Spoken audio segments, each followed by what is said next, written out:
तो फाइनली एक लंबे इंतजार के बाद सोलो लेवलिंग आ गया है। तो बिना समय गवाए आज मैं आपको इसका सीजन 2 एक्सप्लेन करूंगा, वो भी पहला एपिसोड।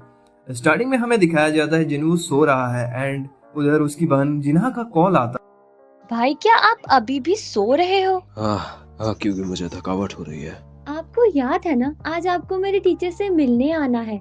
एंड जिन्हू जिन्हा के स्कूल में पहुंच जाता है। यहाँ सीन कट किया गया है क्योंकि मानवा में जिन्हू को तैयार होते हुए भी दिखाया जाता है। जिन्हा उसे देखकर बोलती है, तुम मेरे ही भाई हो ना? हाँ, क्या तुम्हें ये बेकार लग रहा है? चलो तुम्हें सीजन 1 का थोड़ा रिकैप दे देता हूँ। 10 साल पहले की बात है जब गेट्स दुनिया की हर कोने में खुलना शुरू हुए एंड डंजन्स के अंदर विचित्र प्रकार के जादुई दानव रहते थे और इंसान जो डंजन खुलने की वजह से उनके अंदर कई प्रकार की अलग अलग शक्तियां जागृत होने लगी और दोनों आपस में लड़ते रहते थे।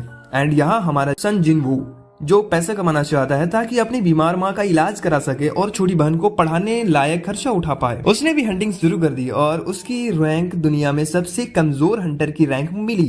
ज्यादातर केस में एक हंटर की पावर उनकी अवेकनिंग के बाद चेंज होती है और उनकी रैंक में भी फर्क नहीं पड़ता, परंतु डबल डंजन में एक रेड के दौरान सन जिनवू ने ऑलमोस्ट मरने की हालत में एक वीडियो गेम के कैरेक्टर की तरह लेवल अप करने की क्षमता हासिल कर ली। जैसे जैसे उसने लड़ाइयां लड़ी उसका लेवल बढ़ता ही गया एंड उससे कई तरह की एबिलिटीज मिली, जिससे एलेक्सियर ऑफ लाइफ की रेसिपी आ गई जो कि किसी भी बीमारी को ठीक कर सकती है, और एक new job class shadow monarch जिससे वो शैडो की आर्मी को कमांड कर सकता है। अब आगे जिना अपने भाई को देखकर चौंक गई थी एंड उसके क्लासमेट्स का भी यही हाल था एंड जिन्वो को टीचर बता रही होती है मिस जिना बहुत अच्छी है, उसका बिहेवियर क्लास में अच्छा है एंड वो परफॉर्म भी अच्छा करती है। बेसिकली वो जिन्हा की तारीफ कर रही होती है एंड टीचर्स पूछती है अगर जिन्हा अवेकन हो जाती है तो क्या आप उसे हंटर बना दोगे, जिस पर जिन्हू साफ इनकार कर देता है। जिन्हू पूछता है आपने ऐसा क्यों पूछा? एंड हमें इस लड़की को दिखाया जाता है जो जिन्हू को देखकर बोलती है ये क्या कर रहे हो? जिन्हू फोन दिखाते हुए कहता है क्या तुम उसे पहचानती हो? रुको, तुम जिन्हा के भाई हो? पता नहीं टीचर ने तुमसे क्या कहा। ना मैं स्कूल जाऊंगी और ना ही हंटिंग छोड़ रही हूँ। मैं तुमसे हंटिंग छोड़ने को नहीं कह रहा हूँ। एंड फिर हमें दिखाया जाता है हुआंग डोंगसुंग को आते हुए जिसे हंटर एसोसिएट के चीफ मैनेजर लेने आया होता है एंड चीफ मैनेजर बोलता है कि तुम उन दोनों के लिए आए हो ना। डोंगसुंग बोलता है जब पता है तो सवाल मत पूछा करो बेवकूफ, वो ई रैंक का और वो डी रैंक। बेसिकली डोंगसुंग अपने इस भाई का बदला लेने आया था जिसे जिन्वो ने मार डाला था सीजन 1 में, पता नहीं कौन से एपिसोड में। तो ये दो लोग किसी चीटी के बारे में बात कर रहे होते हैं जो तुम्हें अभी बताना सही नहीं होगा। एंड हमें एक सी रैंक डंजन दिखाया जाता है और जिन्वो वहां पहुंच जाता है इस लड़की के साथ एंड ये दोनों जिन्वो का स्वागत करते हैं। तभी हमें किम चुल एक ए रैंक हंटर को दिखाया जाता है जो कि जल्दी चलने को बोलता है एंड एक बंदा बताता है कि आज की स्ट्राइक टीम एक ए रैंक हंटर है, 5 बी रैंक हंटर और 2 सी रैंक हंटर होंगे, टोटल 8, और जिन्वो और इस लड़की को लेकर पूरे 10 मेंबर और सब डंजन के अंदर जाने लगते हैं। एंड जैसे ही सब एंट्री करते हैं कुछ होता है, सी रैंक का गेट अचानक रेड गेट में बदल जाता है एंड उसकी इंटेंसिटी काफी हाई और पावरफुल होती है। एंड फिर हमें दिखाया जाता है कि सभी बर्फीले जगह पर पहुंच चुके हैं एंड ये लड़की उससे पूछती है, जिन्वो से पूछती है ये रेड गेट क्या होता है और हम कहाँ हैं?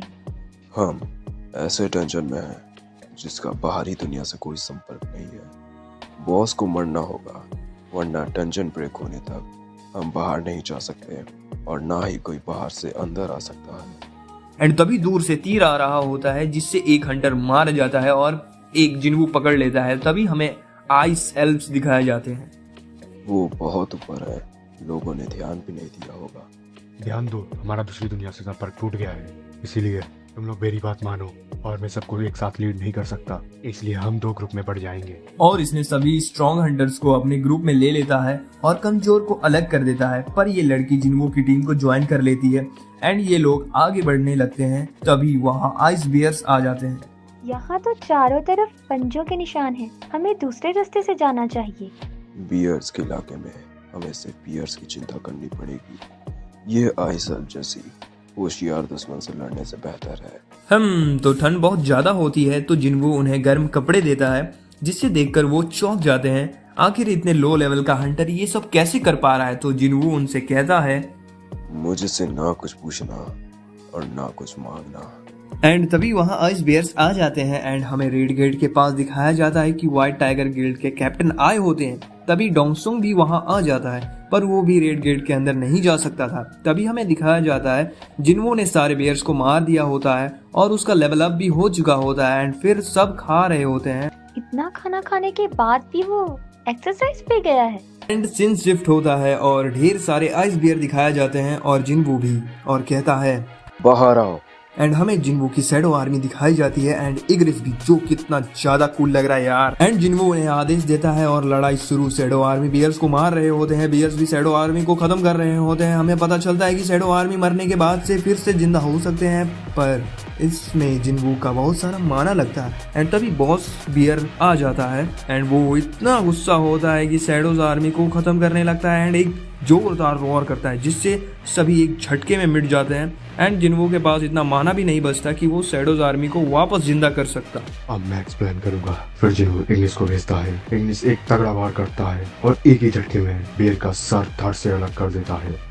और जिन्वो सोचता है अगर वो मुझसे इस तलवार के साथ लड़ता तो मैं तुरंत खत्म हो जाता। फिर हमें सीन दिखाया जाता है जहाँ पे आइस हेल्प्स ने दूसरी टीम को पूरा ही खत्म कर दिया था और हमारा ए रैंक का हंटर जान बचा के भाग रहा होता है। इसी के साथ ये एपिसोड यहीं पे खत्म होता है। अगर आप लोग को नेक्स्ट एपिसोड का एक्सप्लेनेशन देखना है तो एक प्यारा सा कमेंट कर दीजिएगा और वीडियो को लाइक करना बिल्कुल मत भूलिएगा और चैनल को भी लगे हाथ सब्सक्राइब कर दीजिएगा। तो मिलते हैं अगले वीडियो में। Bye bye.